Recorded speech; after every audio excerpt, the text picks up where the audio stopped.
In a rare move, the chief judge at the courthouse downtown is calling on the legislature to rework the maps. These maps determine who you get to vote for when it comes to judges on the bench. Judge Don Johnson's letter to lawmakers comes just 2 days before the legislature will be back in session to address election reform. Political correspondent Liam Combs has more outside the courthouse. It's a long-standing question of representation at the 19th JDC and the racial makeup of the bench. And after those judicial maps were redrawn just earlier this year, Democrats now have the support of Chief Judge Don Johnson in a push to redraw other maps around the state.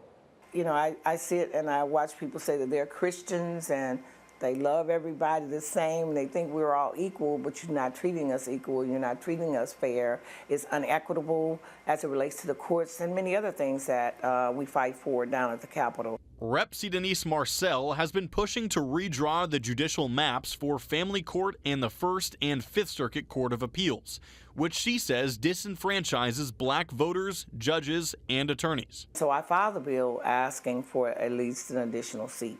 Of course, it never made it out of committee, unlike her bill that made it out of committee and now is law. In Chief Judge Don Johnson's letter to the governor and legislative leadership, he echoed those words, saying the new maps at the 19th JDC heavily favor white voter demographics. That if we're going to look at the courts, let's not look at one of them. Let's look at all of them, and let's make it equally as fair. Scott Wilfong of the East Baton Rouge Republican Party helped write those new maps. The changes made this year were the first in 30 years. Changes he says are actually more equal. They were drawn to elect 5 black judges and 10 white judges. Through population shifts in the parish, the geography changed to where they were electing 10 black judges and 5 white judges.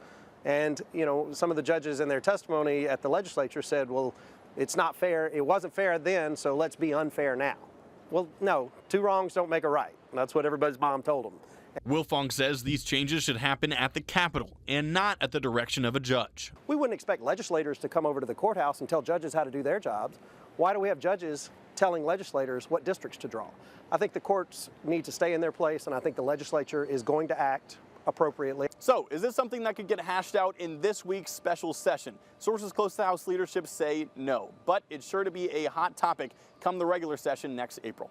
Liam Combs, WAFB 9 News.